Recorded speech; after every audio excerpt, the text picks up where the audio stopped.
Apple Island, or as the native people might have called it, Minnesagorning, is located in the middle of Orchard Lake in Oakland County, Michigan. There are many fascinating aspects to Apple Island, including its history, its geography, its biology, and even its future. But for the next few minutes, we will focus on Apple Island's connection to the native peoples who once lived in the area. Southeastern Michigan was once the land of several tribes who collectively formed the Anishinaabe Alliance.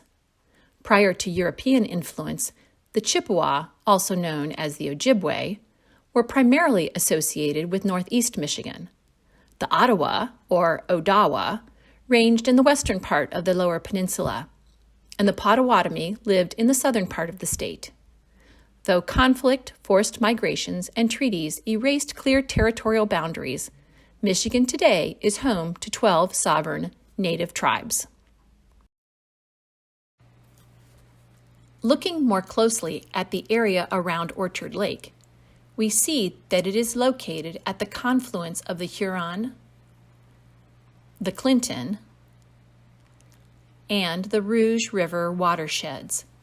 These three rivers and the many connected streams and lakes would have been important navigable waterways for the native people. However, modern development has covered, squeezed, rerouted, drained, and managed the rivers to suit society's needs. These changes make it hard for us to appreciate the role the rivers once played.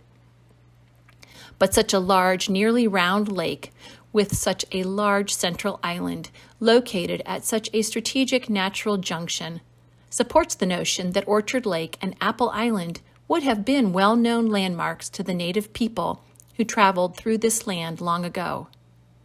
Though first-hand accounts are limited and no photographs exist, we do have some evidence of native people's presence on Apple Island. Beginning in 1856, Apple Island was the summer retreat for the Colin Campbell family and friends. This map was drawn by the son of the island caretaker around 1900. Several features point to evidence of Native American presence on the island. While plowing a field, a native burial was unearthed. Memoirs say the site turned up bones, along with a spun pewter bowl filled with white shell wampum beads.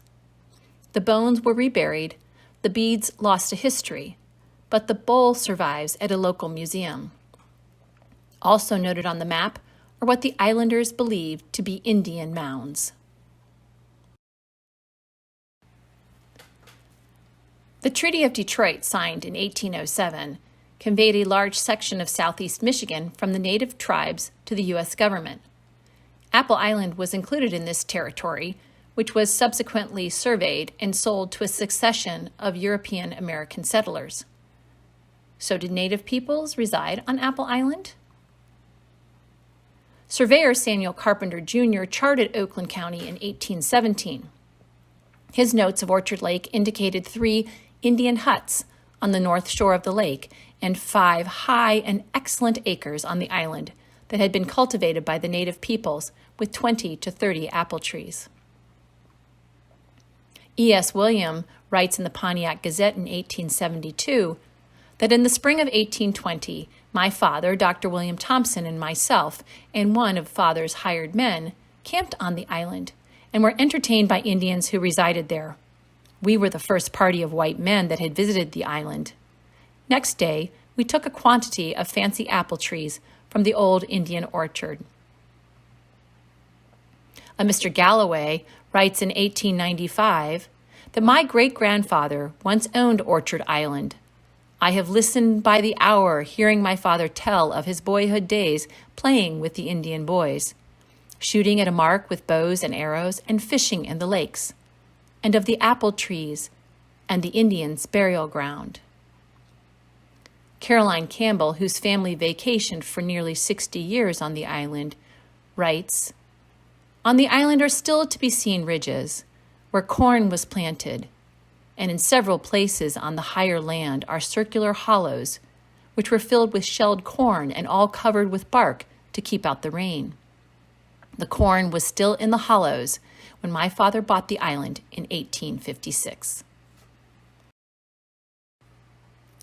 Ottawa Chief Pontiac rose to prominence with his skillful leadership of local tribes in conflicts against the British around Fort Detroit, beginning in 1763. The revolt has come to be called Pontiac's War and established the chief's reputation as a great warrior figure. Some accounts associate Pontiac with the area around Apple Island, and indeed the town that bears his name is just a few miles from Orchard Lake. As the lake became a summer resort in the mid to late 1800s, stories of Pontiac's exploits added color to the natural allure of the area. Local hotels benefited from an association with the Ottawa chief. Stories passed down through the years proposed the chief planned his assaults from a camp on Apple Island. Others say he was buried on the island in one of the mounds shown on the caretaker's map. Stories became legends and cemented Pontiac's connection to Apple Island. The large western section of the island, called the Western Woods, was high and covered with large oaks, beneath which every now and then were mounds of earth, indicating Indian graves. We really lived in an Indian cemetery.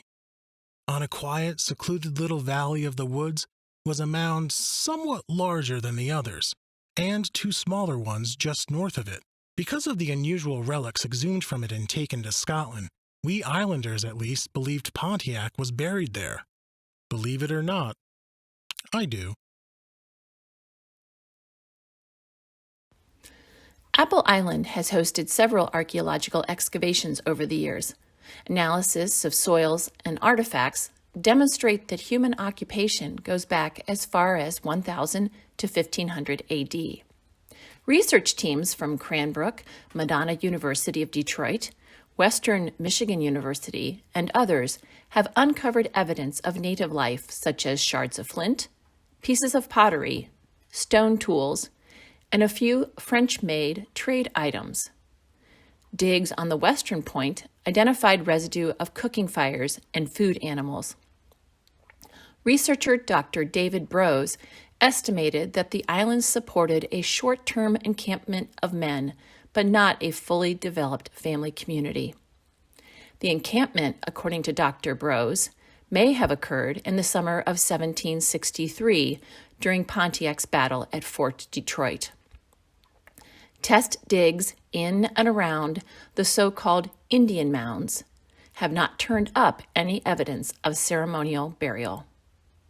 There is well-documented history of two native reservations near present-day Southfield, about 15 miles from Apple Island. In 1827, the reservations were ceded through treaty and the native peoples dispersed. Though there is some suggestion that Apple Island may have served as a similar reservation, we've seen no concrete proof.